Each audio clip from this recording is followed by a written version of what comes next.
And we're live. Look at that. I'm getting good at this. I kind of watched Wally do this, where he had some issues too with StreamYard going live. So tonight we've got a good show for you, and I'm trying to set up the camera in a different way, so I apologize. You see my Pokeballs over there for my Isopods. Got to catch them all. We have a great show for you tonight. I finally get to talk about bees. We were talking to a man named Joe Wilson, who runs Bees in Your Backyard. If you look for him on any social media and YouTube, that is his YouTube channel. Fascinating stuff, kind of short videos. But that's, yeah, I always want more. But he's out there filming live and on site, and we'll talk more about that in a little bit. But Joe has got some vast information on native bees. So more to his area, but he definitely knows. We've been talking for a couple minutes about bees in my area. So let's bring him on without further ado. All right. Hey, I'm glad. Hey, it's the wrong Wilson. Oh yeah. I just thought, yeah, well, I'm not on the show today. Oh no, that's next week, Russ. That's next week. I know you're excited. April. Oh, it's April 12th. April Fools. Extended April Fools. Okay. There we go. There we go. Hey, Russ. How's it going? Pretty good. It's a family reunion here. Yeah. Who knew? So, Joe, full disclosure, I have a running gag where the first time I had Russ on, I had never seen him laugh on his show. And so I had him laughing while he was in the green room, and I immediately brought him on. Like, I saw him start laughing, and I was like, oh, God, here, now. And so that's exactly what I just got to do, and I feel like full circle. What a great day. So, awesome. I know where you live. This was my idea. Russ was just down. Russ was like, yes, let's prank him. No, I'm down with that. Let's do this. Yeah, so we have a guest star. We have a guest star today. For a second, Russ isn't staying. We're going to talk about bees. But Russ, thanks so much for being part of this. Yeah. And everybody, Joe is awesome. Go to his YouTube channel. When he was on my channel, we forgot to talk about his channel. But Bees in Your Backyard, Instagram, YouTube, go check it out. It's in the description. It's in the description. I think it's down there. Down there. I'm not good at pointing at this thing. So you know what to do, folks. Like, subscribe. Go like, subscribe Joe's channel as well. And Russ's, if you haven't. Even though 90% of my audience is Russ's audience. So Russ, again, thanks a lot. We'll see you next week. Yes, and I'm gonna love this show. I'm excited to check it out. So have fun, guys. Excellent. Bye. I've never gotten to really kick anyone from the studio. I almost wanted to kick Russ just for the sake of doing it.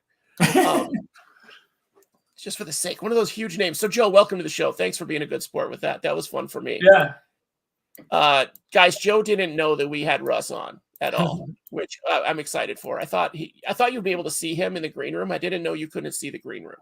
No, that's awesome. So, yeah. I let him know, and he was like, I have some plans, but I'm going to cancel those and do this. So, Joe, welcome to the show.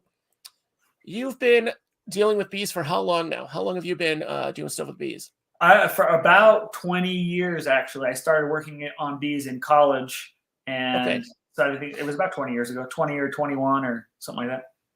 Okay, excellent. And this is a lot of field studies because you're not into keeping bees or anything like that. This is all field study and promotion of keeping them in your yard or like making them more at home in your yard. Yeah. Yeah, exactly. So, I mean, when people hear I talk about I study bees, they always think honeybees, but I don't know that much about honeybees. So almost for the last 20 years, I've done work all across the country, mostly in the West, but yes, mostly out in the field. Excellent. I'm just going to say hi to my audience real quick. Hi, everybody. Thanks for coming in late. I hope you saw Russ. If not, enjoy the rewatch of the video. You're going to have to rewatch the first 5 minutes. That's all I'll say about that. That's our little Easter egg. For Easter. Hey, appropriate. Easter and April Fool's Day. By the way, what's your favorite Easter candy, Russ? Or Joe? What's your favorite Easter candy, Joe? My favorite Easter candy is probably Cadbury mini eggs, those chocolate ones. Those are good. Oh my God. I just finished my 2-pound bag today. I just have mine in my drawer right behind me. So they're so good. It's a tie right now between those. Reese's makes an egg that's just like the Cadbury mini egg, but it's filled with Reese's. It's like a giant Reese's Pieces. Oh, no, I have to try that. If you can find them. I can only find them at Meijer. My secret is all candy is my favorite. Candy is my weakness. I will say, hands down, and you can argue me if you want to, I'm free to debate. Easter has the best candy. For holiday candy, Easter is the best. What about Halloween? Halloween doesn't have like specific candy. They just have fun size garbage stuff. That's true. So except for candy corns. Candy corn, I'm on a fence. I like candy corn, but it gives me a headache. You don't like wax? I feel like there's something in it that gives me a headache after I eat too much. What is that? I said you don't like wax? Mixed with I do like candy corn. I am a fan of candy corn. I don't like the weird stuff they come out with, those like weird pumpkin shapes and stuff. And no, keep it classic. Oh yeah. I mean, I can say that Easter has good candy. I will agree with you. All right, fair. All right, we're on the same page. And Cadbury mini eggs, hands down, my favorite. Yeah, they're good. And if you can find the dark chocolate ones, so choice. I'll have to try it. Anyway, so 20 years of working with bees or observing bees and studying bees. Would you say, as a biologist / entomologist, would you say that that's your specialty, bees? Yeah, I'd say bees and wasps more broadly. So a lot of my PhD work was with wasps. After my PhD, so as an undergraduate, I did bees, switched to wasps for the PhD, and then after I went back to bees. So I still do both. I mean, you can see pictures behind me. I have pictures of bees and wasps. The wasps I have are these ones right there. Can't figure out where my hand is. I got you. Yeah, it's hard. It's hard. You did a really good job with it. Those are velvet ants. It's a wingless wasp. Yes. Now, see, those wasps I understand. And I understand that their sting is absolutely respectable. Yeah, that's right. I've never let one sting me, but they do have the longest stinger compared to their body out of any bee, wasp, or ant. Wow. Okay. All right. So it takes a bit to get them to sting you. It's not like they just are savages. No, yeah. I mean, I'll let them crawl on me, but I definitely will not grab it. Okay. So don't agitate them and you should be fine. So I actually did a video with Russ, if you look at his channel, I think it was last year, about velvet ants. And so that would be a good one to look up about.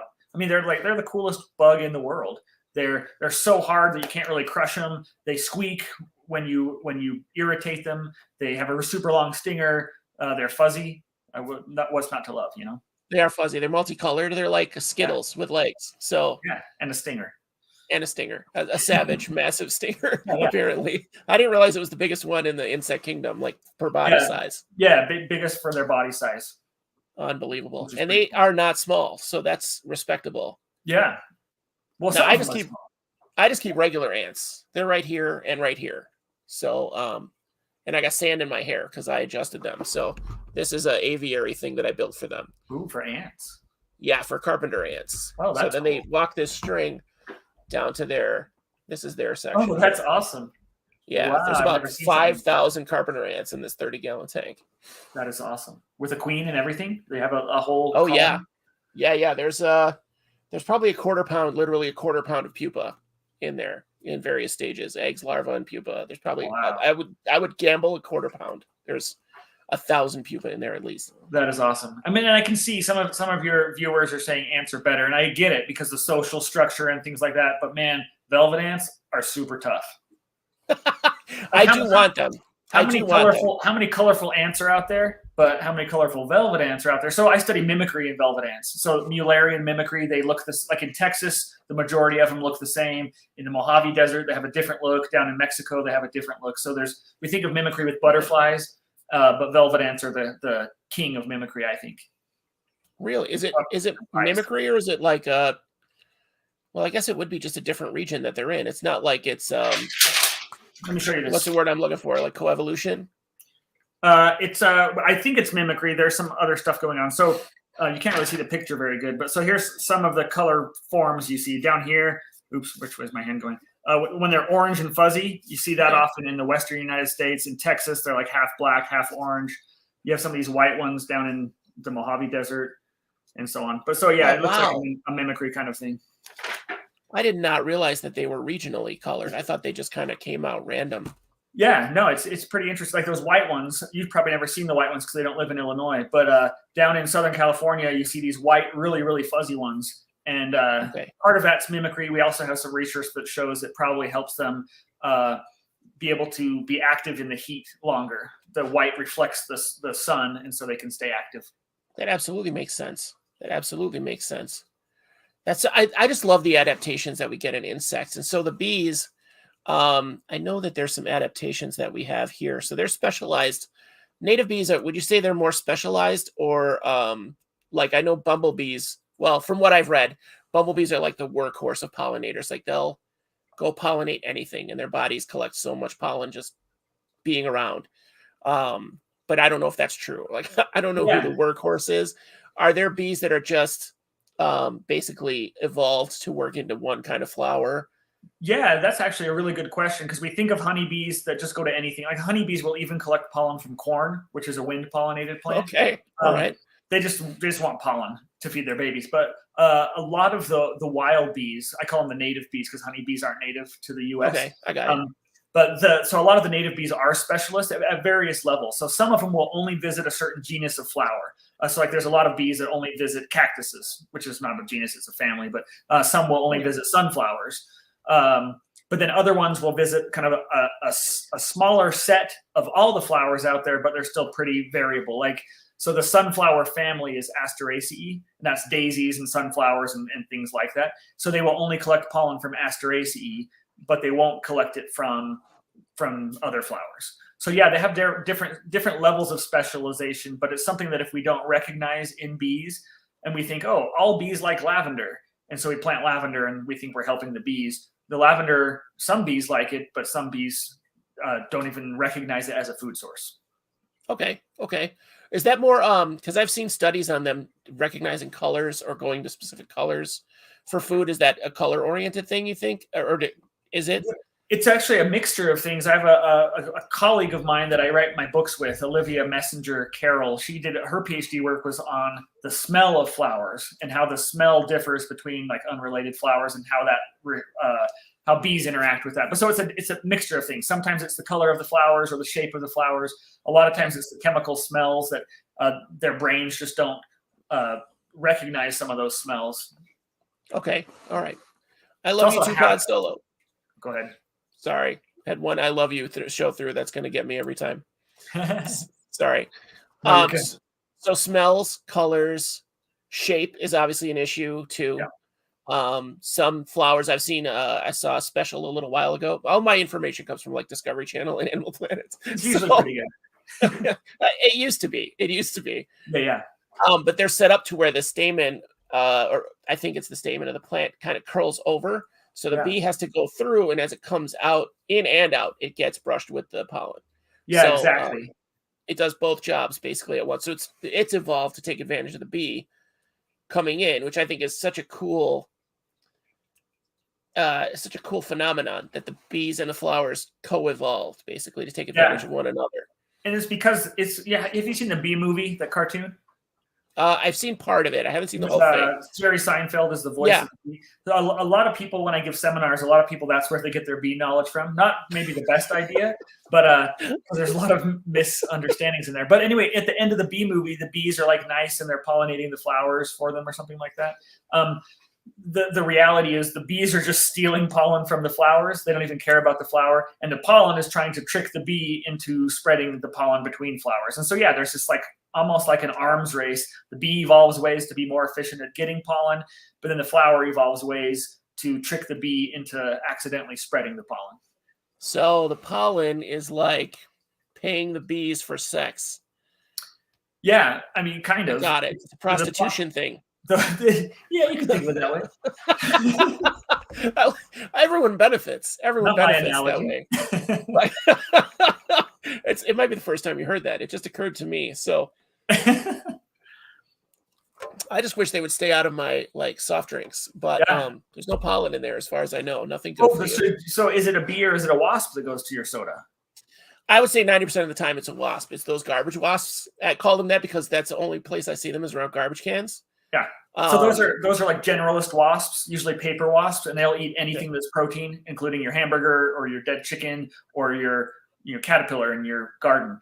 But they also like sugar as an energy drink. That's where they get their energy as they're flying around hunting. So they'll drink your soda as a sugar water. Okay. I just wish they wouldn't go in it. And then all of a sudden I have, wasp body parts in my lip. And I don't know, I freak out because I don't want to get stung in the lip. Yeah, exactly. I've heard it hasn't happened yet. Yeah, I do always go to the gutter. Sorry, Menagerie. That's for sure. I always go low. Swing low.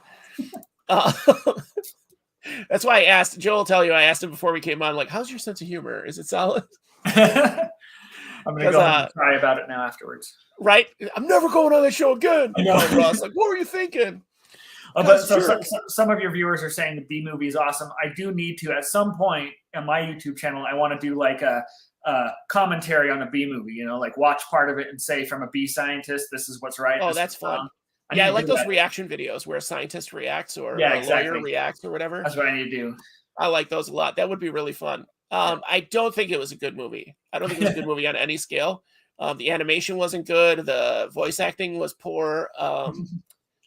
The character design was garbage. The bee knowledge, apparently. I didn't really watch the whole thing because I was like, I'm an animation fanatic and I couldn't finish it.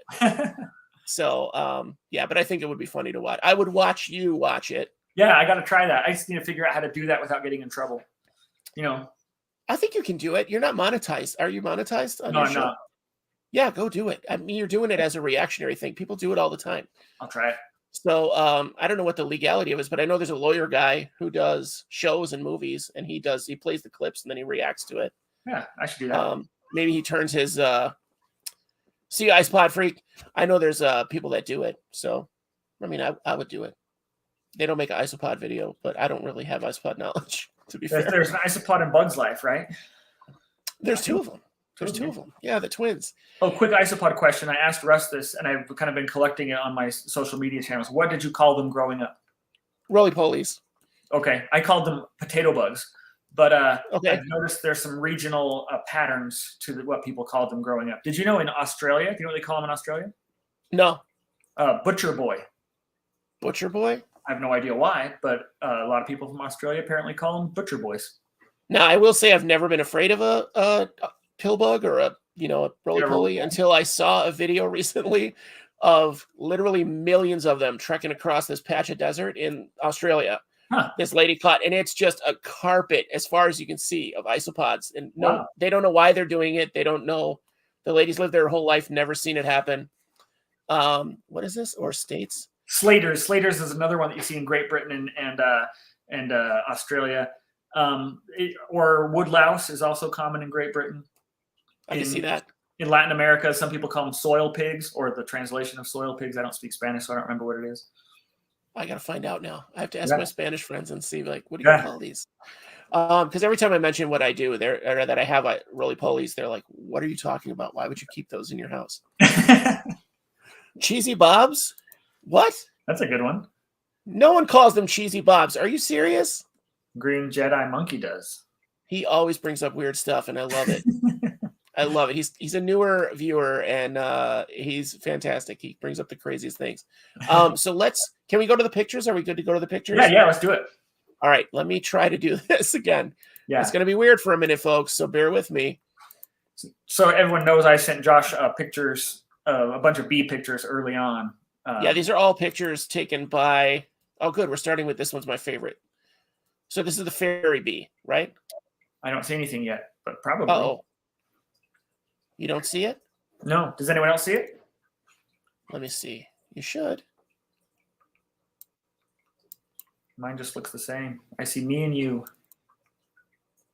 Oh, no. That's not good. I know. It worked when we tested it. It sure did. Window. This window. Okay. All right. Here we go. Oh, there. Now it's working. Weird. I don't know why it did that. Okay. So is it... You're not seeing like a weird blowout, right? It's just that window. I'm just seeing that window. Yeah, it was zoomed in a lot. Now it's good. I don't know why it's zoomed in. I'm sorry for that. It's great. But I double clicked it and it zoomed in. So this one, yeah, we'll start here. Okay. We were talking about honeybees, so this is a good segue to this picture. Yeah, I mean, let me give you some background on this picture. So when I tell people about all these other wild bees, and I show them pictures, and they're cute and neat and everything, they always say, "Oh yeah, but they don't really pollinate much, do they?" Because we have grown up from 5 years old knowing that bees are pollinators, and so we always think about honeybees with that. Where you see on the news about they're trucking honeybees, to the almond orchards in California. What people don't know though is that some of the wild bees are really, really good pollinators. This is an example of that. So in apple orchards, there was a study done. It shows that the work that can be done by 100 honeybees, which is what that is right there, 100 honeybees, that same amount of pollination can be done by 2 of these wild mason bees, and that's what those blue bees over there are. Is a kind of mason bee. So sometimes it's even 1 to 100, but I decided to play it safe and say 2 to 100. Give so the yes, benefit of the doubt. pollinators, and sometimes they're really, really good pollinators. Unbelievable. I think that's just great. And they're beautiful. Like when we get to a bigger picture of these guys, I think that iridescent blue-green that they have is just amazing. Yeah, so there's that same mason bee kind of close up. So Yeah. this picture, all these bees are to scale with each other. So most people are familiar with the honeybee in the middle. And so I put some of the other common bees or somewhat common bees that we see. These are mostly Western bees, but some of these bees live in the East also, just so you can see how small some of them are. And just the colors and shapes and sizes, they're not how we normally think. None of these are on the Honey Nut Cheerios box. We can say it that way. Which is sad because look at this guy. I know, it wouldn't be awesome. But it is something to think about is that when you get to that picture with all the bees on there, remind me to talk about honey. Okay. All right. Cool. Yeah, I think these guys are just great. So digger bees, polyester bees. Yeah. I want to know who named these guys. And it's tricky because people call them different things in different places. So the sweat bee, for example, in Great Britain, they call those furrow bees.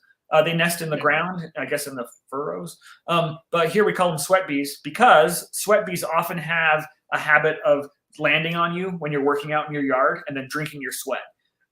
Probably for the salts in your sweat. Sometimes they will drink your sweat and then sting you before they fly away. They have a pretty mild sting, but that one's a sweat bee with the yellow legs, and the smallest one on there is a different kind of sweat bee. The green one is another kind of sweat bee. I don't think I would bother this green one. Yeah, they're pretty cool. They look really cool. Yeah, I don't see. That's why I don't like the sweat bees is because they sting you. Yeah. Did I go? I went to the end. I'm sorry. This looks like the end of it. We started in the middle. All right. So that one is the fairy bee. And they didn't used to have a common name. The genus is Perdita, Perdita. It's the name of one of the dogs in 101 Dalmatians. But in Latin, it means lost. Okay.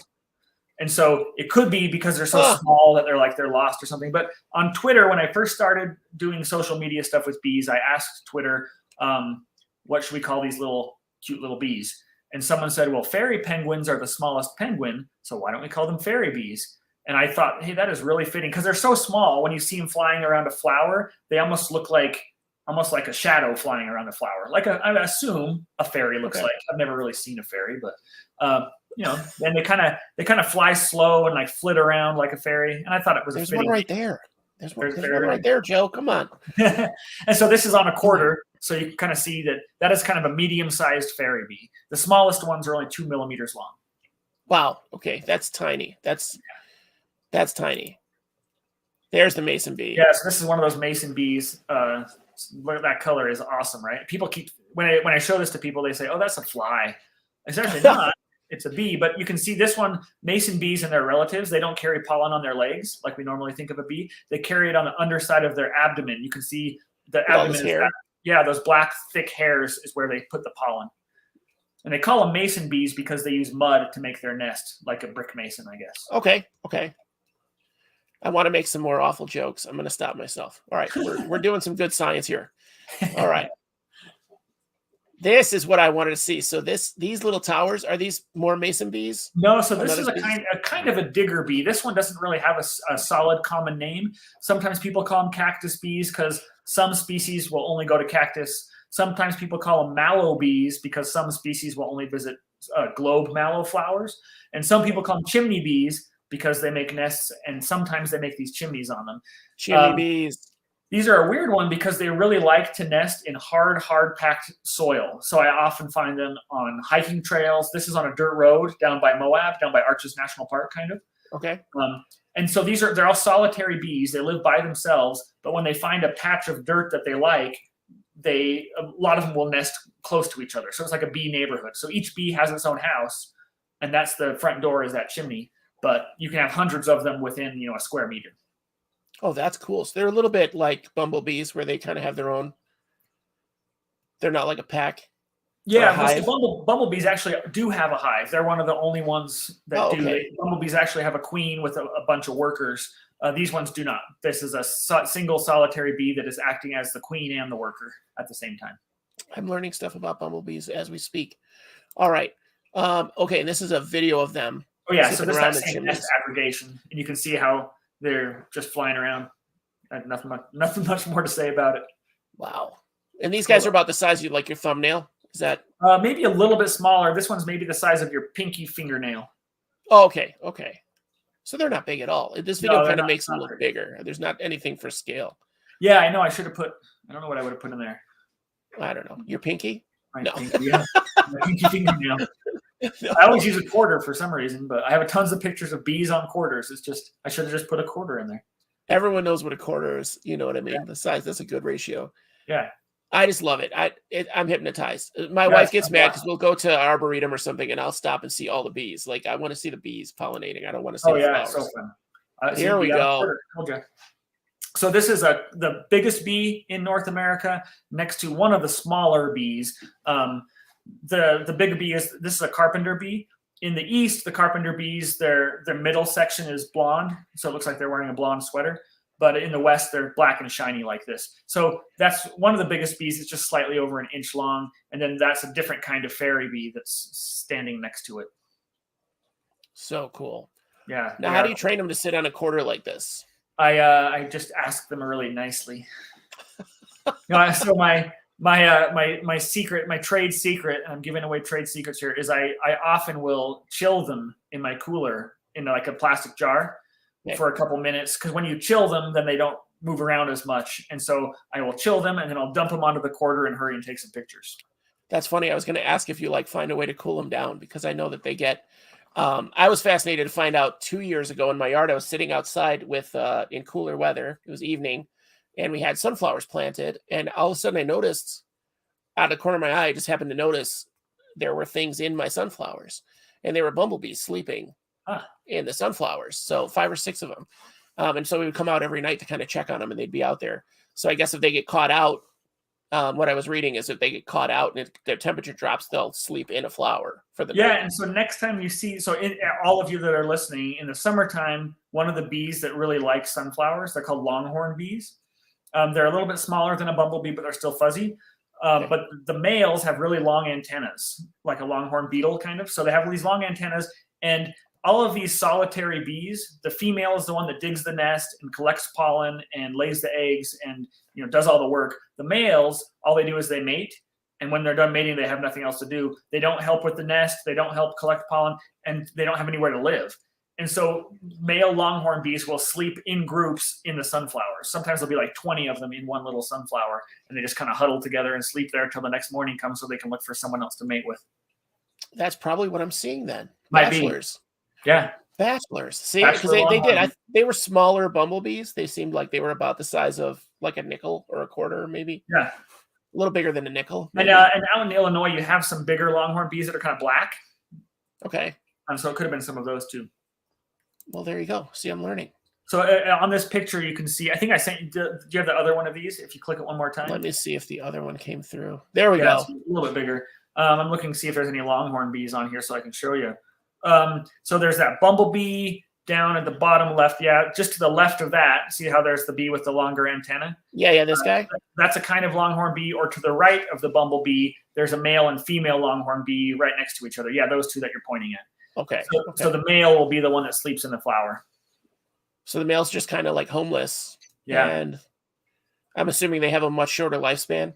They usually do, but sometimes they'll still live several weeks. I mean, a lot of bees as an adult, they don't live that long anyway, 6 weeks, maybe a couple months.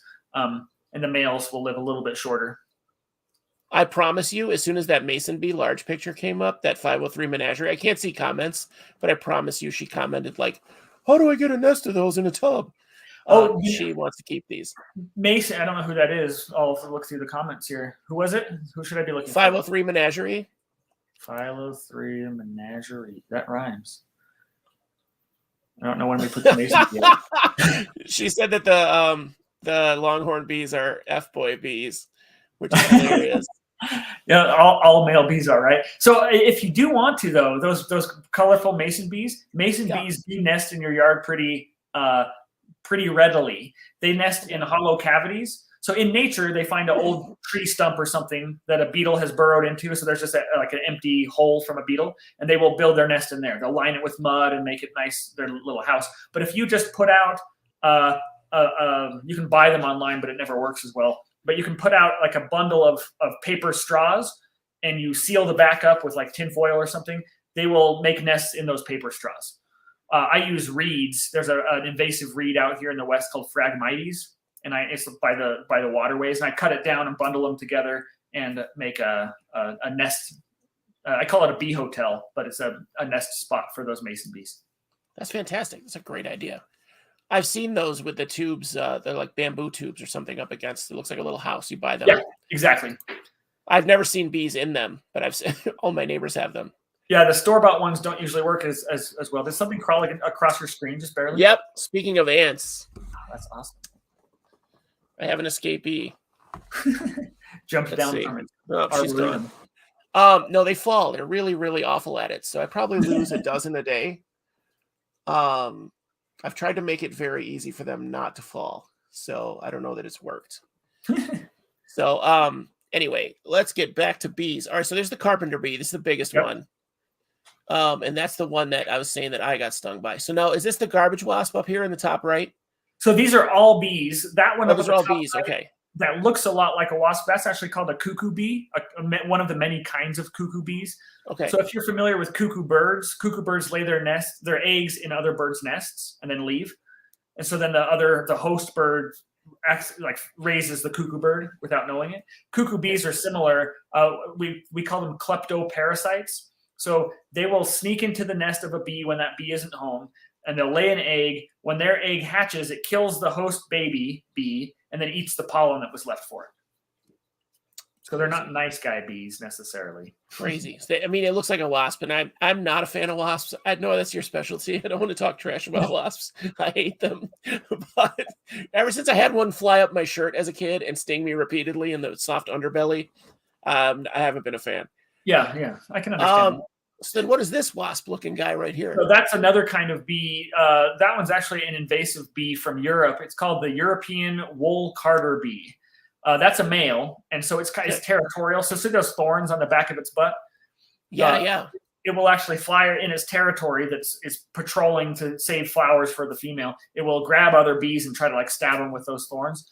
The females, though, they're called wool carder bees because they will actually scrape the fuzz off of, how some plants have fuzzy leaves or bare kind of fuzzy leaves? Yeah. The females will scrape that fuzz off the leaves, and they will bring that back to their nest, and that's what they line their nest with. So they have these fuzz-lined nests, but the wool carder because they're carding wool from flowers. All right, and then what is this guy here? I'm just pointing out. The red eyes. So that one is, sometimes people call them oil-bearing bees. But I just call them a kind of digger bee. The genus is Centris. They live in the deserts, like the hottest deserts in North America, Mojave and Sonoran and Chihuahuan Desert. And then there's several species in the tropics. But they're super fast. They hover in front of flowers, then dart around. And some of the species will instead of collecting nectar to mix with the pollen for their babies, they actually collect oil from some plants. Some plants produce oils. So that's why they call them the oil-bearing bees. But these ones are cool because that one that you see with the red eyes, the females have these dark red eyes and the males have green eyes. I should have sent you that picture. That's a really cool sexual dimorphism. Yeah. That's really dope. And then, so this is your standard bumblebee? Yeah, there's 45 different species of bumblebees in North America, and that's one of them. Is this one of the, okay, this is just one of them. And then this guy over here, I like the fuzzy bees. So that's the other bumblebee on there. So this red stripe is amazing. Yeah, so there's also mimicry in bumblebees, just like with velvet ants. So in the Rocky Mountains and the kind of the inner mountain west, you have a lot of different species with the red stripe. In the east, they look more like that other bumblebee when they're wearing that same orange sweater as the Carpenter bees out there. And then in California, if you're along the coast of California, you get these dark bumblebees that are almost all black. See, those are kind of scary. Yeah. Just anything all black is kind of scary. So now, who out of this mess is the best pollinator? This little tiny guy here. can barely see this guy. Yeah, best pollinator of what? Of like, who would you say is the workhorse pollinator out of these guys? Like overall, So top dog. That is a hard question because if you're talking agriculture, honeybees, which is that one that's just to the right of the big bumblebee. Yep, got him. So the honeybee is the workhorse because we have built our agriculture system on the fact that we can use honeybees. So wild bees don't have a hive. And out of all these bees on this picture, which are to scale with each other, again, the only one that makes honey is that honeybee right there. None of the native bees to North America make honey. But they also, all these native bees, they're good pollinators, but they have to have some native habitat to nest in, either holes in the ground or holes in dead pieces of wood. And when you have a giant field, like 1,000 acres of whatever, cucumbers, there could be some wild bees around the edge of the field. But when you get into the center of that 1,000-acre field, you're not going to have any habitat for those wild bees, and they're not going to spend time there. With honeybees, you can just put their hive on the back of a truck and drive it to the middle of the field and drop it off. So we have made honeybees our workhorse because we have made our agriculture system based on giant fields. In some parts of the country, like in the East, they have smaller orchards. Like New York State has a lot of smaller apple orchards or other orchards. And studies have shown that the wild bees do the majority of the pollination in those orchards. Okay. But it has to be kind of a smaller orchard with mixed farm woodland vegetation around it. We need to have habitat for the wild bees, and then we can get the benefits from the wild bees. But perfect segue. Oh yeah, perfect. Let's do it. Perfect segue. All right, guys, we're done looking at bees for now. Do you mind if I post these on Isobuddies? Some of these pictures on the Isobuddies Facebook page? No, that's fine. Okay, I'll credit you in the posting. Okay. Okay, let me close this out. I think these are fascinating. I think I am personally fascinated with bees. I love the thing about bees, everything about bees. I just don't know. Okay, wait, we have native honeymakers. Yeah, there's some. No, there's no native honeymaker bees. There are no native honey like official, right? Nobody that's correct. Only honeybees make enough that's harvestable. Bumblebees will make like a half a teaspoonful, but that's it. That's not enough to get to harvest. It's not the other question on there says Miles says wasp can sting multiple times. That's the main difference, I know. And so that is a fact that is only true for honeybees. Most of us know that honeybees die when they sting you. If you didn't know that, they do. Because it pulls their guts out when they sting you. That's only honeybees. All the other 3,999 bee species in North America can sting you multiple times.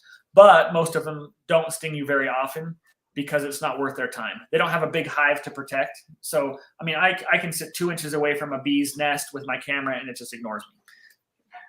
Yeah, you really have to agitate them. I feel like most honeybees are that way too. Like I don't have to worry about honeybees. Like we get right up to the nest almost. The one that I was telling you earlier, a guy down the street has a honey.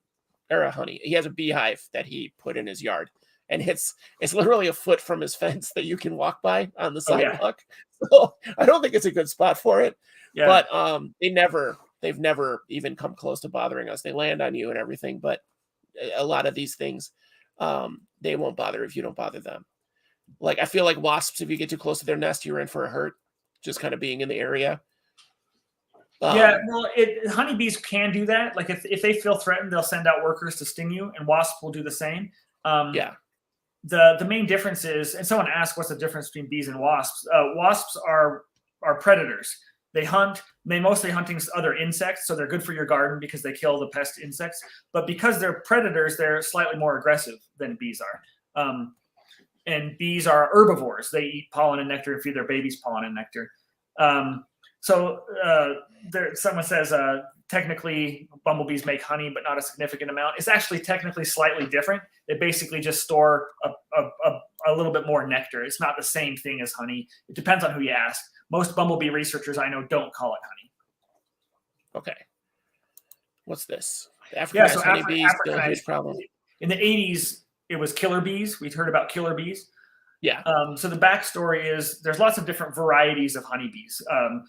There's honeybees from Europe and honeybees from Asia and honeybees from Africa that are all slightly different varieties. Same species, just from different parts of the world, and they have different temperaments. The African ones were really, really good pollinators. They worked really hard, but they were slightly more aggressive. The European ones were pretty mellow, but they didn't work quite as hard. So somebody had a good idea in Brazil to say, I'm going to cross the African ones with the European ones, and I'll have a mellow, hardworking bee. It didn't quite work out. They got aggressive bees, and they actually got away from them in Brazil, and they've slowly made their way north. So we have them in the Southwest United States, and they're not like necessarily more dangerous than normal honeybees. They're just another variety of honeybee that's a little bit more aggressive. Do they do that thing though where they well, this is what I've seen again in specials or whatever, but they have more of that attack pheromone, or they react more strongly once you do get stung. The odds of you getting stung more is higher, right, with them? They're more aggressive in general. They have a lower threshold, a lower tolerance to people. So if you went up to your neighbor's beehive to the entrance and you started like poking around, they'd probably send out a couple dozen bees to sting you. The Africanized one might send out a couple hundred bees to sting you. And so they're just, and they do it before you got close enough to poke your finger in there. They're just more temperamental. But I've had friends in Southern California that were beekeepers, and their hives were all Africanized, and they would still work with them like you'd work with normal bees. You can still collect honey from them, and they're good pollinators. So it's not really as scary as it sounded like back in the 80s. But they made it a big deal because you'd hear about the people mowing their lawn, and they mowed it basically over a nest or too close to a nest, and that's huge. Yeah, all that vibration probably was like a 5-alarm fire. Yeah. Let's see. Have you ever kept a eusocial wasp yet? That's probably a question for you, right? I have not kept a eusocial wasp. I've not kept any wasps. I'm looking into the velvet ants, but what keeps me from doing it is that they're all wild caught, and you don't know how old they are when you get them. So you could be getting one that's like 5 weeks away from old age death. It's true. Lower tolerance to people. Yeah, that's true. Yeah, exactly. So the thing about Africanized bees being hybrids from Brazil, think of it like dog breeds. If you have a Labradoodle, you had a poodle and a lab that you bred together. And so we don't call a Labradoodle a hybrid necessarily because they're still the same species. They're just different breeds. And so it's an African variety bred with a European variety that happened to be done in Brazil. So it's Africanized bees are a Labradoodle of the honeybee world. Gotcha. Mean Labradoodles. They were bred on purpose for their because what Africanized bees are even better at producing honey, right? They're just harder workers in general, but they also can't stand the cold weather. Like up here in northern Utah, where I'm at, we don't have Africanized bees because our winter is too cold. The hive doesn't stay alive through cold winters, so they're kind of restricted to the southern parts of the United States. Well, that was for both of us, I guess. Eusocial wasps. Oh, I don't even know what that is. What is a eusocial wasp? So most wasps, like most bees, are solitary. A single wasp lives by itself and does the work. Okay. There are a few that are social with a queen and a hive and workers. The two main ones we see are different kinds of paper wasps. Some of them make that paper mache bag that hangs from a tree. I have one over there. I can go grab it. Let me grab it. I'm not leaving. I'm still here. Okay. I feel like you're in a classroom. Is that a classroom, or is that like part of your house? Okay. So that is a paper wasp nest. That's the entrance, and inside there. Oh, I have another one that I cut apart for a YouTube video. Can I go grab it? Yeah. Okay, it's in my other room. This is my lab over here, so I'll be right back. Now I want to go visit Joe's lab. Like, who doesn't want to go visit Joe's lab, guys? Field trip.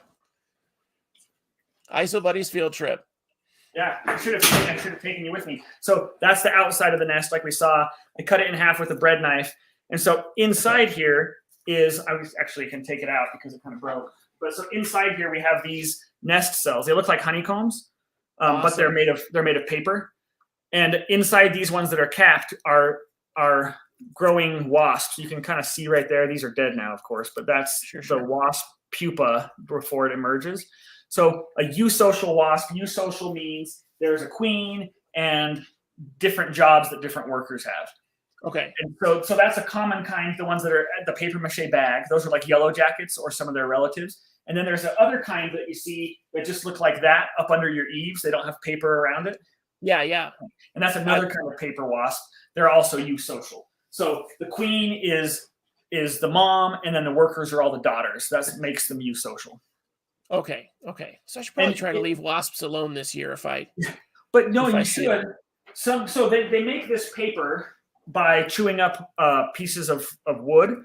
And you can see it has some different color to it from different people's fences. Yeah. There's this really cool art project that somebody did. They kept some of these wasps in like a cage, and they would feed them, or not feed them, they would give them different colored paper. And so then they made this nest made out of like rainbow colored paper. And it was really cool. That would be super cool. Yeah, it'd be really awesome. But then you'd have to keep stinging wasps in a cage somewhere. Yeah, pass. I feel like if I left it out for them, they might use it. Like if there was near a nested area or something. But yeah, they might. There's so much other. I mean, they will use dead twigs or bark or old flower pieces. They use and just chew it up. They just chew it up, turn it into pulp, and then mix it with their spit and make paper. Now, wasps are also responsible for one of my longest bans on Facebook. So I saw someone posted that these wasps, they posted a picture of these wasps built a nest, this very large nest in a shed that someone had left a human face mask in the shed, and they built it around that. So it looked like it had a face, like, and then the body, like it was a big body underneath of wasp nest, and it was all wasp nest. And I said, my comment was that I would have to burn my whole neighborhood down to make sure it was safe. And that was the comment, and that got me banned from Facebook for a week because I incited violence, apparently. Yeah, so I don't mention fire anymore. I've been flagged for using the word fire on Facebook, and I can't. I thought that was a pretty obvious joke. Yeah. Like, who burns down a neighborhood? That's a lot of work. Apparently you do. Come on Facebook. I was like, I'm clearly too lazy to do that. Look at any of my other posts. So at the very least, I'm too lazy to do that. Yeah, I'm not a huge fan of wasps. So I'm going to get back to bees. So we were talking about making them comfortable, finding ways to make them comfortable and make them more apt. Like we were talking, we were talking about lavender earlier and the different color flowers. Like, so you want to plant a variety in your yard to keep the bees happy. Exactly. Right. And it's because not all bees like the same kinds of flowers. So there's a couple things we want to, if we're trying to think about a yard that is friendly for bees, we want to plant a variety of kinds of flowers. That means different shapes, different sizes, different colors. But we also want to plant flowers that bloom at different times, because there's bees that only come out in the spring that like spring flowers. And then those longhorn bees, they only come out in the summertime. So if you're only planting spring flowers and then in the summer you just want your lawn, then there's not going to be food for the bees in the summer. So you need to plant a variety of flowers that bloom across the season. Yeah, because we're looking, we're turning the front yard. We're going to put 2 large-ish native plants, gardens, right in the middle of both sides of the yard. And then in the back, I want to plant that along the back. So we have a ton of stuff blooming all the time. So, and then a sunflower room I want to do. I don't know if you've seen those. No, I haven't, but it sounds awesome. So you plant sunflowers in a circle or a square, and then you put a trellis on it, kind of, because, they kind of blow over in the wind. Yeah. But as they grow, they turn into a room. Basically, it's a 6 foot tall. You plant the big varieties, and then you leave a little bit open, and you can just go in there. People put a little chair in there. That's awesome. Yeah, I thought it'd be really fun to sit in there and kind of watch the bees and whatever else fly around and come and go, and just sit in there and have shade in the middle of your yard and just relax. But I want to do that with my daughter this year, and then you can plant. What did they do? They planted like morning glories or something to grow up the sunflowers, and then they trained it across. So they made like a roof. Yeah, I thought that was I was like, this is the coolest thing to build like a shed. Yeah, my only issue is taking it down every year. Is like, basically you got to take it down every year, right? I really like that idea, having the different, being very intentional about, and it helps your yard. You're going to have flowers all year. Oh yeah, it looks better too, right? The other thing, so bees need flowers, but bees also need a place to nest. And so 70% of bees in North America nest in the ground, and most of them like kind of just bare dirt. And that's trickier in your yard. Like, people don't want just a dirt patch in their yard because then you're going to get weeds. What I've done with my yard this year, and I don't know if it's going to work or not, I got these metal kind of hoops from Home Depot that you usually put around like a tree, so you can weed whack around the tree or whatever. I got those metal hoops and I just put it in the ground. And in the middle of the metal hoop, I'm leaving just the bare dirt. And then around the metal hoop is where I can put my like mulch or my other stuff like that. Because bees don't like to nest through mulch or gravel. They just want bare dirt. And since it's in a little hoop, I can just kind of weed inside the hoop. I don't water inside the hoop, so it's just going to be a patch of dirt, and that will be my bee nesting area. I would love to see how that works out because I would Yeah. do something like that too. I've set out the watering spots for them with the natural stones. Yeah. So they can sit on the stone and have a drink. You want to 'Cause know then an interesting fact about those? what's that? Those are really only useful for honeybees. Oh, is it? Yeah, so because Of course. honeybees are from parts of the world, often Europe and Asia. When we get here in the West, it's a lot drier than natural honeybee habitat, and so and they're also making honey, so they need more liquid in their diet. The native bees get all of the moisture they need from the nectar of the flowers, so they don't almost ever stop and get a drink of water. But honeybees do, so that is helping honeybees and also wasps around there. But there you go. Okay. Well, I'll help the wasps too. That's fine. Now that I'm trying to be friendly with wasps, this show is changing me. Still, my big nope is centipedes. Like I have centipedes. Luckily, in Illinois, I don't have anything that's like. You don't have the scolopendra, big ones. Yeah, they're as long as maybe my pinky nail, and those are a little bit creepier in some ways. Yeah, kind of. I like the hairy ones. I have a rule about bugs, though. I like the hairy one. The ones that just look like they have those really long legs and they race through your basement. The house centipedes, yeah. The house centipedes, yes. So I love those guys. I think they're fascinating. But I have a big rule about insects. You can be on me, but not uninvited. Yeah. If you show up on me uninvited, I'm swatting before I look. Like, I don't even care. I'm kill first and then find out what I killed later. Oh, no, it was this. Yeah. The only exception to that rule is this last year. I hadn't found a single praying mantis all year, which I always am on the lookout. And one flew off a house. I watched it fly off the house and landed flat on my chest. Nice. And I was with my daughter and I was like, oh, she's like, kill it. She's like 3 years old. Kill it. And I was like, no, this is a gift. And then it flew away. It was a young male and it was very, very flying. Fair warning, spiders love plant rooms like that. I think that would be fine. I can imagine spiders liking those. Yeah, it sounds like prime spider habitat. Yeah, lots of insects and lots of places to build nests. Hi, Moon. I saw you come in and be very excited to be here. We've got a lot of new faces today. I'm excited to see some new people coming in to watch. Nice. 13 people watching. Let's get a like spike, guys, for Joe. Do it for Joe, not for me. Do it for me. You have big scolopendras in Arizona. Yeah, you can keep them. No, they're so cool. They're like 6 inches long and they eat mice. They're awesome. Nope, sorry. Too fast, too big, too creepy. I was with Rick when he bought one at that NARBC show, and I was like, we were having a discussion. It was me and this guy's girlfriend against Rick and this other guy. And he was for it and Rick was for it, and me and the girlfriend were like, so I was the girlfriend, I guess, but I wasn't having it. Everybody's got a nope. Like, you're into insects. What's your nope bug? On me or just in general? What's the one that you're like, no thanks? Let's see. I'm trying to think about that. I'm not that enthusiastic about true bugs. I'm not like creeped out by them, but I don't want them really crawling around like leaf-footed bugs or stink bugs. And I'm talking true stink bugs, not like the beetles that people call stink bugs, but like the true stink bugs.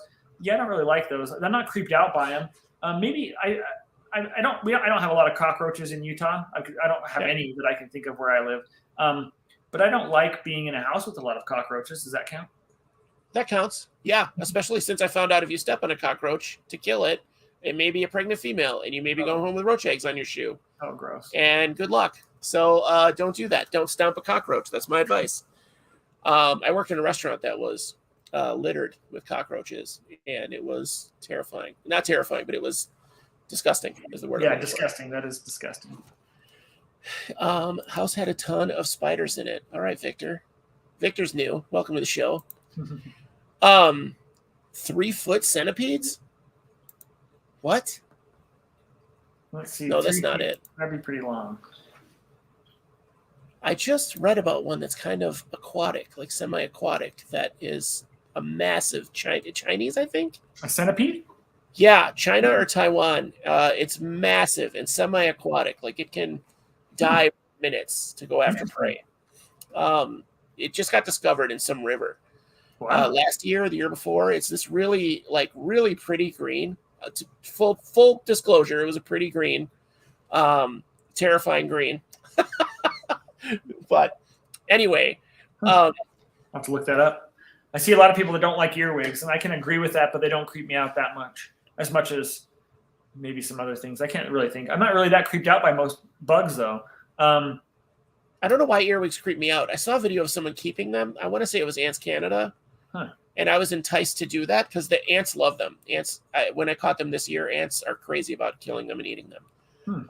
And I hate earwigs, so I was all about, giving them the earwigs. So I was thinking of breeding them in a tub to see as food for the ants. Because they don't smell. They don't have a smell to them. They're kind of like breeding roaches. They really aren't a big deal getting away. Like it's hard for them to escape. Yeah. They're easy to feed. They eat what you're feeding your isopods anyway. But anyway, what do you consider the biggest threats to native bees in their areas? That is a good question. I stick with, so there's it's really popular right now to talk about bees declining, like in the scientific community, but also outside of the scientific community. The reality is there's not enough research done to know which bees are declining mostly. So if this is the scenario I give. So imagine somebody said to you, I just saw in the news that birds are declining, or birds are disappearing, or birds are going extinct. Hopefully you would think to yourself, I wonder which birds they're talking about. Like, is it hummingbirds? Are hummingbirds going extinct? Is it seagulls? Are seagulls going extinct? Or crows? Because there's lots of stuff out there. And that's just, and with bees, there are 4 times as many kinds of bees in North America as there are birds. So when we think of all the different birds that we have in our backyard with warblers and finches and sparrows and stuff, there's 4 times as many kinds of bees. So when people say bees are declining, we should be saying, well, which bees? So there is some good research that shows some bumblebee species are declining, but most of the research is just too preliminary to know if bees are disappearing or bees are declining. But it is clear that that habitat change is a big threat to bees. Think about the Midwest. It used to be a big prairie with flowers and grasses and tons of ground nesting bees, and now we have fields of soybeans and corn. Soybeans and corn are not good habitat for bees. And so as we continue to change habitat, both for farming or for housing or for roads, we are taking away the space that the bees have traditionally lived in. And that's why I encourage people to leave dirt patches in your yard or make a bee hotel, because then at least we're providing a little bit more habitat for them. I feel like that's a great idea. I'm already thinking in my head, like, where can I put that? But you can't weed that area. You just want it to be bare dirt. How do you keep it bare dirt? So, it's tricky here in Utah. If I don't water it, it stays pretty well bare dirt. I do use, I don't know what it's called. It's not a hoe, but it's like a loop on the end of a... Oh, I got you. Yeah. And it like cuts the tops of everything off. Yeah. I will do that occasionally, and the bees will still nest in there. If you till it up too much, that's too much disturbance for the bees to like. But it might take a little while for you to get all the weed seeds out of there, but a few weeds are fine. Just think about in nature, if you were in the natural habitat, and that's different because your natural habitat in Illinois is different than my natural habitat here. But if you go out into a natural field, that's where the bees are going to be nesting. And so if you can make part of your yard like that, then you'll have bees nesting there. My natural habitat here is dirt with a little bit of plants around the dirt. And so that's what I need to do. Sorry, I need to mute my notifications. You're fine. I'm surprised one of us hasn't been kicked out yet. So due to bandwidth or something. Yeah. I have technical issues like every single time. So yeah, humans are the number one. Is there now honeybees? I know we were talking about, I don't know if I got a vibe from you that you were like negative about leaving out water to help the honeybees. Are honeybees an issue competitively with regular bees, like not regular bees, native bees? There's still a lot of fighting about this because people love honeybees. They're cool pets, right? But we have to recognize that they are pets. Honeybees are not wild animals, and so I think of them as livestock, and we should kind of consider them as livestock. So if you have cattle or goats, that's totally awesome. You should have cattle and goats, and they're a fun pet. But a cow and a goat, that's not a wild animal. And the quote that I often share is from this guy. It was a professor that claims he said it first. Is that buying honeybees to save pollinators is like buying chickens to save birds. Okay. Chickens are important birds, and I have chickens in my yard. But if I want to see more wild birds, buying more chickens is not going to help that. And if I do it too much of it, it's going to not leave my yard suitable for the wild birds. And that's the problem with honeybees is one of those honeybee boxes, those hives, there's about 20,000 honeybees in there. And so if you buy one of those and put it in your yard, you are now feeding 20,000 honeybees. And so if you have lots of flowers in your neighborhood, that's fine. There's going to be enough food for the honeybees and the wild bees that already live there. But if everybody in the neighborhood buys a honeybee hive and nobody really plants a lot of flowers, then there is more and more growing evidence that there's competition between the honeybees and the native bees, negatively affecting the native bees. And in wild habitat too, there are some big beekeepers in Utah that want to be able to put their apiaries, that means all of their hives, onto Forest Service land. But people really haven't looked into how that will affect things, because just like a rancher can't put 2,000 cows wherever he wants to, they have to get permits, and people have to know that if that habitat can support the cows and the deer and whatever. The same thing needs to be considered for honeybees. So I wouldn't say I'm anti-honeybee, but honeybees are not the answer. I'll say it that way. We need responsible honeybee keeping. Yeah, and there's more and more. I mean, actually, I was just talking to there's this local Wasatch Beekeeping Association for the area I live in, and I was talking with them yesterday. We're going to do a kind of a meeting this summer with the focus on native bees. So a lot of honeybee keepers are really, really into native bees and recognize that they can live together in harmony, but we just have to recognize that there are differences and that honeybees can have a negative effect on that if we're not wise. Well, and they're competing for the same resources. There's got to be something. There's got to be something that we haven't seen yet, or aren't cataloging. Yeah. Victor had a very all caps question that I thought was interesting. Yeah. I that's why I love bees. There's so much stuff that's unknown, and everything is cool. So, I mean, for example, last summer, so me and my wife also studies bees. She got me into bees actually 20 years ago. She was the first one that was working with bees. But last summer, she was working on a project. Well, I guess it was last spring. There's an endangered flower down in southern Utah, and there's a bee that only visits that flower. It's a little fairy bee. And in Utah, that fairy bee hasn't been seen for 20 years. So we were going down there to see if we could find it, that little fairy bee on this endangered flower. And we didn't find it. It was a super dry year. But she found a different fairy bee that turns out it's probably a new species, which is pretty neat. So, I mean, people think of discovering a new species that happens, in the Amazon or in the Congo or something. With bees, it happens in Utah all the time, or in the West all the time. So that's one thing I think is super cool. So we still haven't named and described that bee. It's a process. You have to compare it to all the other similar bees and have to write up a paper and stuff. So I'm hoping to do that. I'm going to name it after my wife, because I think that would be nice. So that would be so cool, especially like bees kind of brought you together. Exactly. That's amazing. That's amazing. I'm kind of in a field that's adjacent to what my wife has a master's degree in now. And so we have a lot to talk about. It boggles me. It never occurred to me that I would be doing something that she did for so long. Yeah, that's awesome. So yeah, she's helped me work through some of the harder parts of the job. So that's amazing. I think that's. I didn't realize your wife was into. Is she a biologist too? Then? Well, so her degree is in natural resources, and her focus was on environmental education. So she's a fabulous teacher, and she worked before we had kids. She worked at nature centers and other nonprofits to teach teachers how you can teach people. Using kind of outdoor education techniques. Once we had kids, she spent most of her time with kids, and now she works on a couple different things. We have a consulting business when we do bee consulting work, but she also works with a tech firm. She's a really good writer, so she does writing stuff. She's a jack of all trades, but yeah, her background is in environmental education. Fantastic. I just think that's great when you have similar passions. Yeah, it makes it fun. I mean, our kids, I don't know if they know any different. Hopefully they won't grow up and hate us, but every summer we're just out camping and catching bees, so. I can't wait till they're dating in college. No, I know. Every family vacation, his dad has his net and his camera, and we're out looking at bees. So. I want to see how that affects their college life. That's going to be fun. Exactly. Maybe they'll be little scientists. One of them, my middle son, is definitely science oriented. But cool. I haven't figured out what my daughter is into yet. She's tolerant of insects, and we just took her to one of those animal experience shows. Oh, yeah. They let the kids engage with the animals, And she was down. When we got there, she was like, I don't like any of this. And as soon as they brought out the animal, she was like, Daddy, I need to go touch that roach.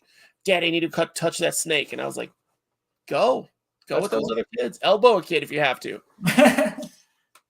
Oh, Wally, thanks. I love this new studio area. This is the second episode we filmed from this chair.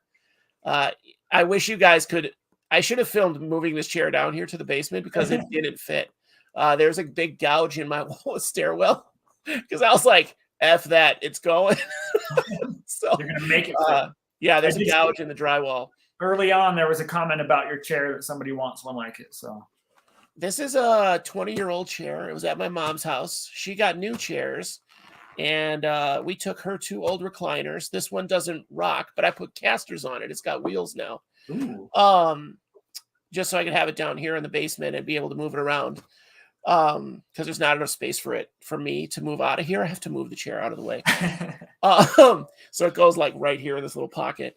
But I kept it in my bedroom as basically we put laundry on it for the last 5 years.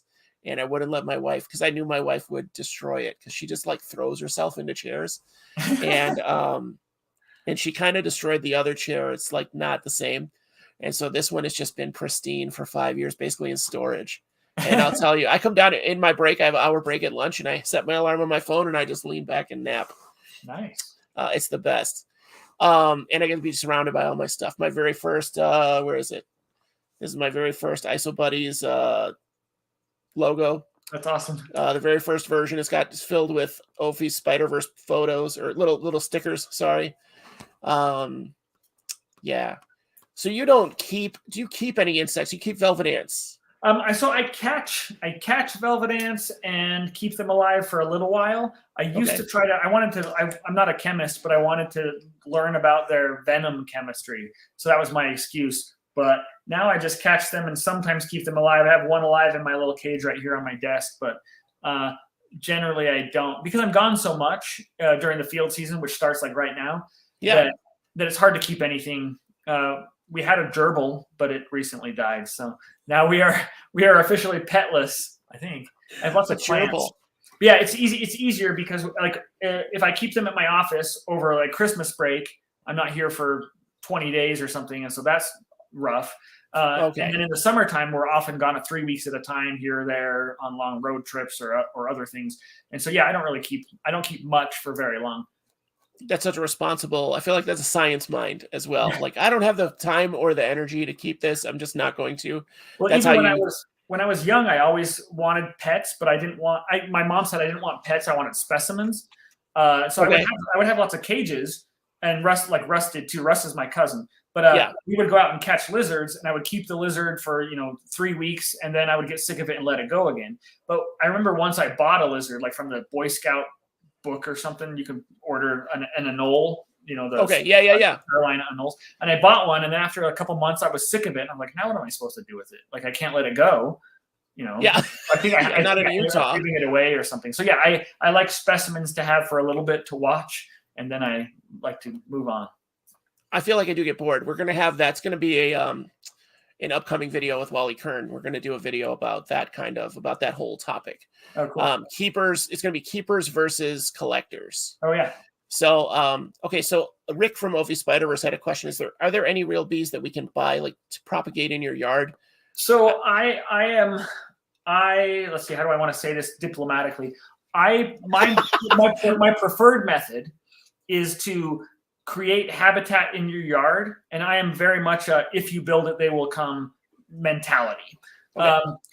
Because there's not a lot of oversight and regulation on the bees that you can buy. You can buy mason bees online, and you can buy some leafcutter bees online. The problem is, I don't know about all. There are some, I'll say it that way. There are some mason bee sellers that they go out into the wild habitat and they will trap mason bees. You just put a bundle of sticks like I talked about, but then the mason bees will nest in that and they'll bring those home and then sell the pupa for the next year. The problem is if I caught mason bees here in Utah and I sold them to you in Illinois, there are some species that live both in Utah and Illinois, but not all of them do. And then even the species that do live in both places, they are often adapted to different kinds of microhabitats. And so your Illinois mason bees, if I bought them and brought them to Utah, they might just die because it's so dry. Yeah. And so I'm just not a big fan of it. Or so anyway, I prefer that you can just make habitat and the bees will come if you need to. If you're like in the middle of a neighborhood that has no bees because of whatever's happening, I can't imagine that being real. But if you needed to, you could make your own little bee hotel, drive 3 miles out to where there's some woods or some meadows and put it out there to get bees nesting in it, and then bring that back. And then you can have you're reseeding your neighborhood with local bees. Yeah. I got you. Miles is saying basically the same thing. So plant native plants, make it hospitable to native bees. Yes. I think in Rick's case specifically, hopefully I'm not speaking out of turn, but his wife's a big fan of bees, and they were talking about getting some kind of a beehive like for honeybees. Yeah. But I think nobody in his neighborhood really has one, so it's not like it's going to outcompete all the other bees. And they've got a billion flowers in their yard, so it would support most of the bees. There's lots of places you can buy honeybees online. You can like buy the kits and build your own hive. Super rewarding hobby. And most neighborhoods it's going to be fine for bees. For honeybees, because usually there's enough food around. Usually, but if you buy honeybees, I would encourage you to plant some plants also. Yeah, he definitely has, like in his yard specifically. I know there's a lot. He's got a huge trellis with all kinds of flowering plants vinding over it and all of that. So grow some chicory. Yeah, I think postum have some chicory in it. It's like some coffee substitute. Dandelions, you can actually do some kind of interesting with dandelion roots too. You roast the dandelion roots and grind it up, and you can make a coffee-like drink too. I just saw a coffee substitute made out of literally dark chocolate. Ooh, that sounds good. And I'll tell you what. Here in Utah, we call that hot chocolate. Oh, I guess. Yeah, you can do that. Here in Utah. Yeah. Show off. Your fancy Utah. I don't know what you guys call it in Illinois, but we call that hot chocolate. It's supposed to be something where it's taken from the hulls too, and they roast it down, and it has some caffeine too. I guess chocolate has caffeine, but it's like more intense. It's a coffee substitute that just it literally is hot chocolate, but it's caffeinated hot chocolate and doesn't actually have coffee in it. Gifting your neighbors plants, yep, that definitely helps. Actually, what I found out from my native plant growers is that if you grow enough native plants, they will gift themselves to your neighbors. Offer to take them out of your neighbor's yard, because a lot of people don't want them in their yard. A lot of them look like weeds. Yeah. In a lot of parts of the country, there's kind of this movement to not mow your lawn as much. In certain parts of the country, that works well because, in parts of the upper Midwest, if you don't mow your lawn, you get a lot of clover growing in your lawn. Yep.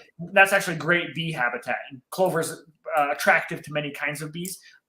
Here, if I don't mow my lawn, I don't get flowers growing, really. I just get kind of long grass seed heads. But so in some parts of the country, there's that idea that there was actually a study that showed if you mow it every 3 weeks rather than every week, you have more bees in your yard. So you can still mow it. It's just less frequent mowing. So you're providing. And if you do it on a schedule, so you mow half the yard, and then a week later you mow the other half the yard, then you're always having some flowers in these lawns. Lawns are bad for bees generally because it's just a sea of green with no flowers. They're bad for basically everything. A lawn is an invasive species. Yeah, so, lawns are not great. I want to slowly phase mine out. I've seen people replace their lawn with moss. Yeah. And I think that would be really cool. It's more oxygenating. It's better habitat for local insects and other fauna. So look into that, folks. That's my next project, at least in the front area. That front berm between the sidewalk and the street. You can look at the area there. So creeping thyme, there's some low-growing thyme varieties that also do pretty well like that. Okay. Some of them flower. Very, very cool. And that would be good for bees overnight too. Yeah. So yeah, that's awesome. So in our notes, let's see, what have we taken for notes today? We've taken that you don't really like true bugs that much. Does that include assassin bugs, like the assassin bugs? No, assassin bugs are super cool. I don't want them on me necessarily. So I guess some of this, what, a rejuviety, what is that? Kissing bugs. Same thing, right? Or no? Yeah, they're related. So kissing bugs are a true bug that sucks blood. out of bigger things. So assassin bugs kill other insects. Kissing bugs will suck my blood.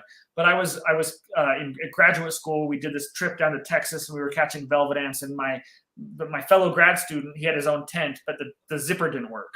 And I like to zip my tent up because we were spending a lot of time at night walking around with flashlights catching insects, and I saw all the creepy things out at night. So anyway, I would zip my tent up. And anyway, one morning he woke up and there was one of these big kissing bugs, almost the size of a quarter, in his tent. And so he flipped it like that, like when you just flipped the bug. Yeah. And he flipped it down and it popped in his tent and it was full of blood, which was probably his blood. And I thought, and so this is actually, some of those in some parts of the world can spread disease. Some people think that's what Darwin died from, is Chagas disease from kissing bugs.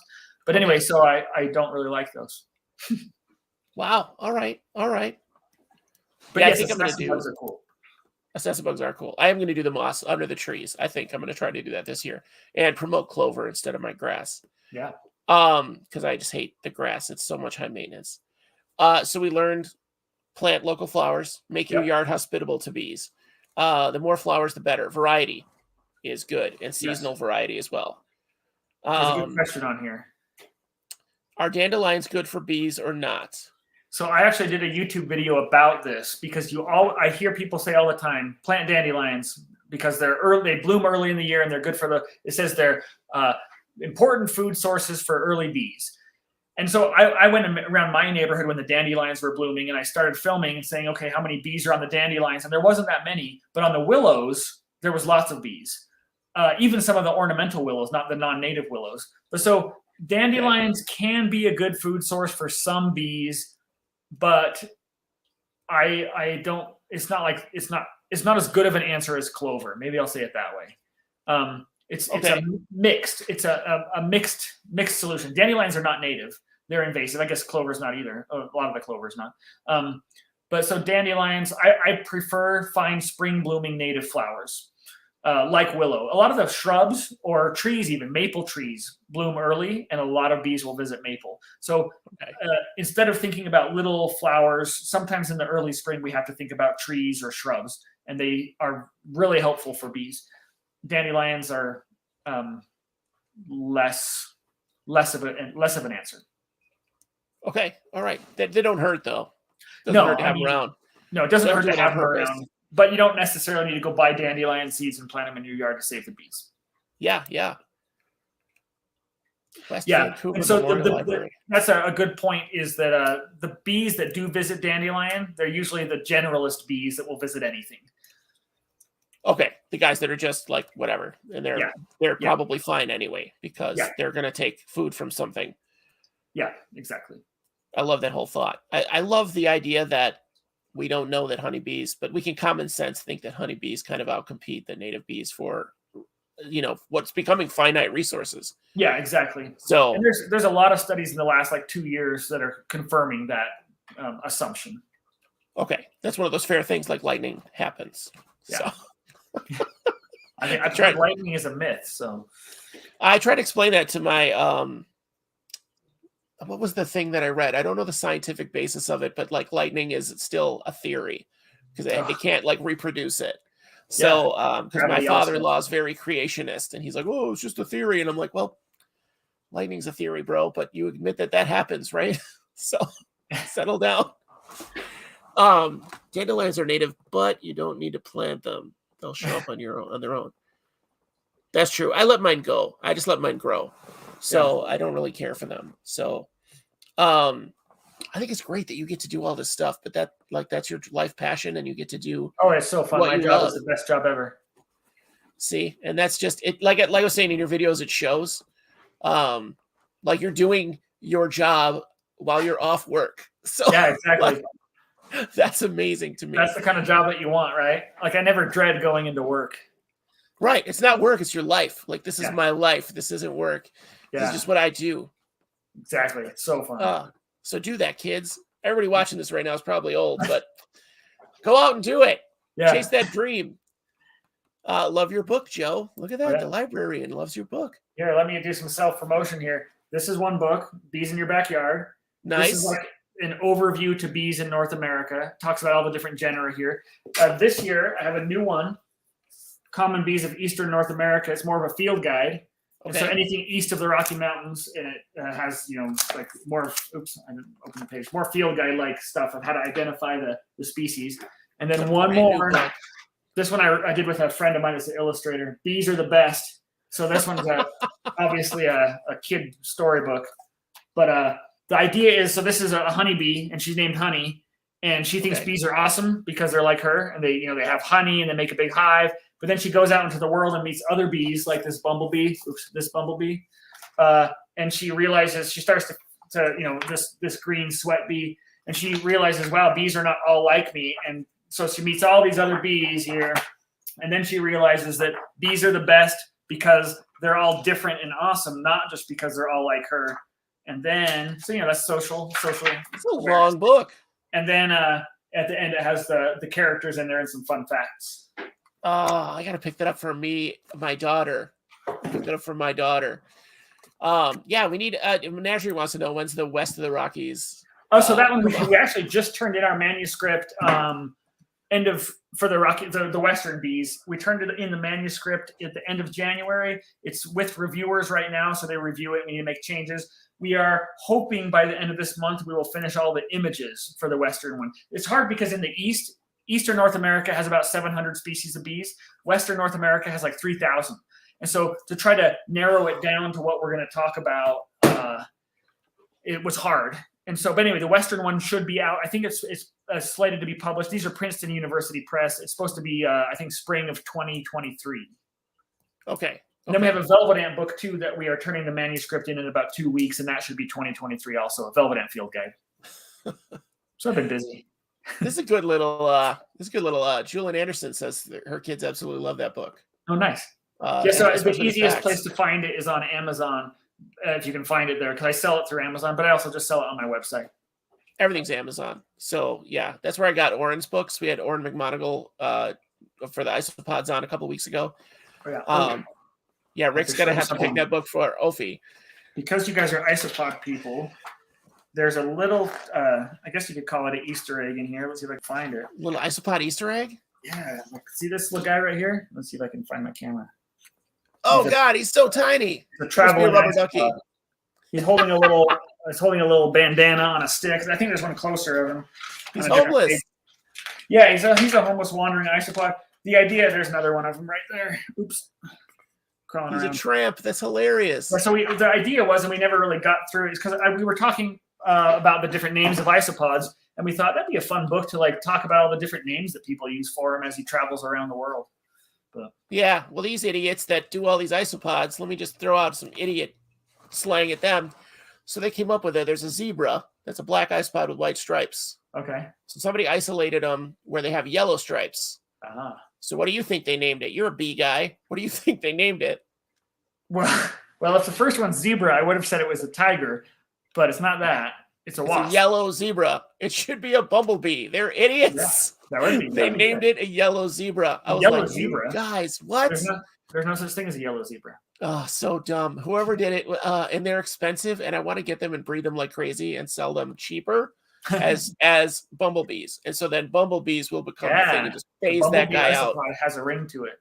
Oh, just I don't know who did it.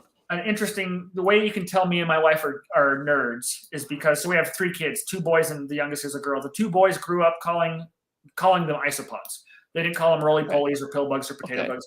My daughter, though, she wanted to call them roly-polies, and so that's what she calls them. But yes, we taught our kids right that these were isopods. These were not potato bugs.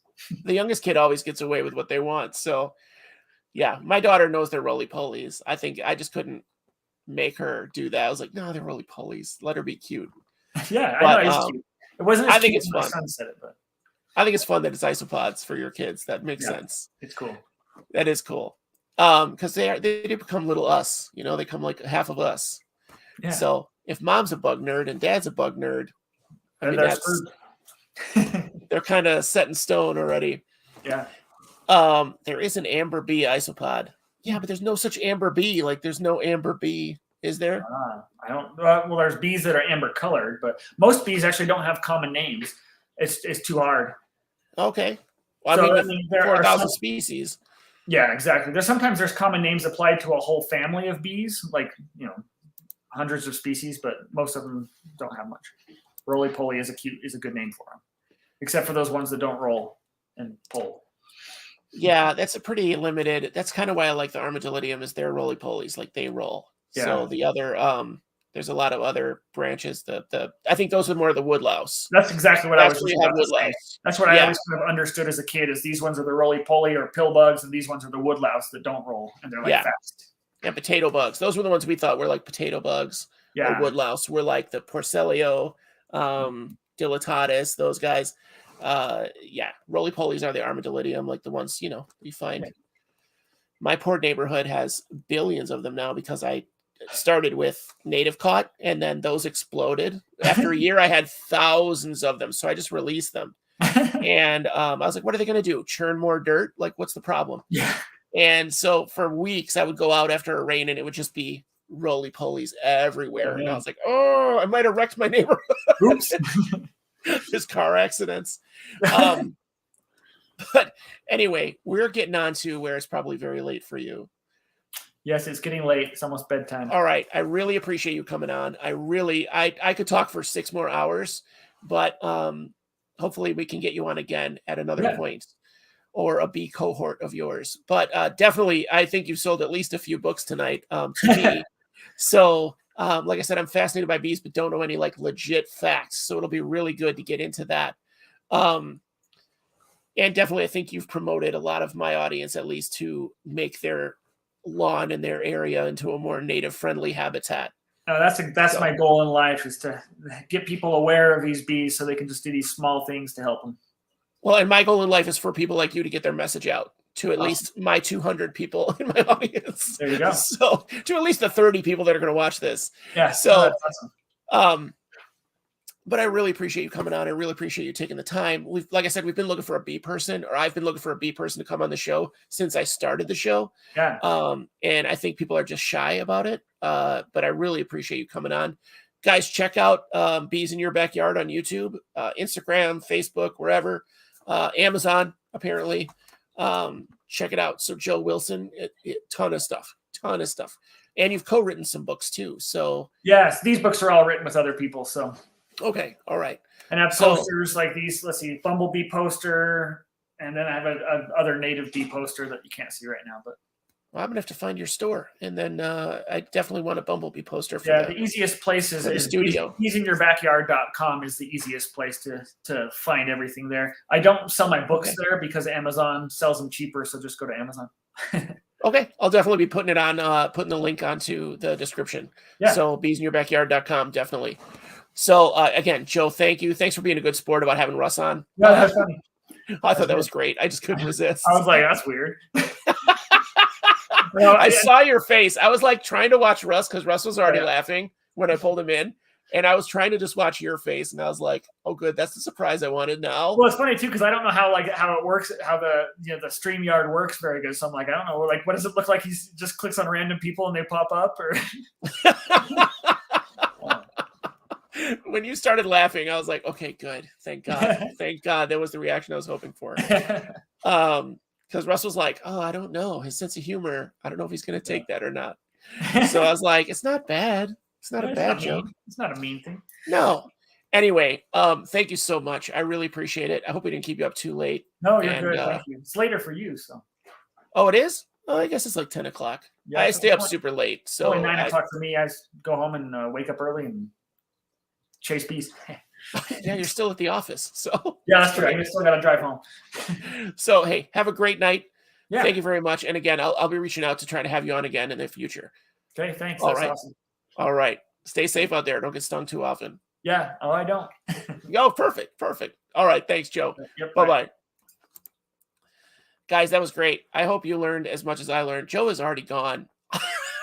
He is ready to go home. I hope you guys learned as much as I did or something. And thanks for sharing all the information that I saw you guys sharing. I do go back and watch these, and I like to see the comments that were done throughout the episode. I don't have a lot of time to watch them. I try to focus on the guests. Sorry. Yeah, I had a great time. This is what I've been waiting for forever. Next week, we actually are going to talk to Russ. No April Fool's there. It's going to be Russ Wilson. We're going to talk about vernal pools. So if you don't know what that is, Google it. or just watch the episode. I don't want to spoil it. It's microorganisms in the water, so even more microorganisms, and microzoology, I guess. You're beautiful, Kyle. I do think bees are the best. If it's your first time here, like and subscribe, or just subscribe, come back, watch again. We're gonna have a lot of cool stuff on. We don't just talk about bees. We don't just talk about isopods. We're talking about as much different stuff as we can. Trying to get more people on about other things, birds, whatever. If you know somebody that's into it, you can now email us at isobuddies@hotmail.com. You can find us at Facebook at Isobuddies. We have a Patreon. We have a Redbubble store. We can buy merch that only has really one design yet, but we're going to kind of work on it when things settle down eventually, when I'm 80. Join the Patreon. Menagerie's feeling lonely. So she's my one Patreon. So thank you to all of our Patreon subscribers. 503 Menagerie. I hope you feel good. It's a very exclusive club. So I spent your money on a hot dog this week. So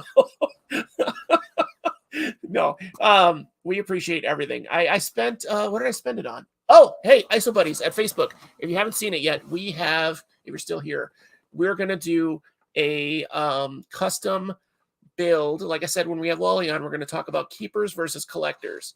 So in that vein, we saw Wally at a show and it inspired me to do this.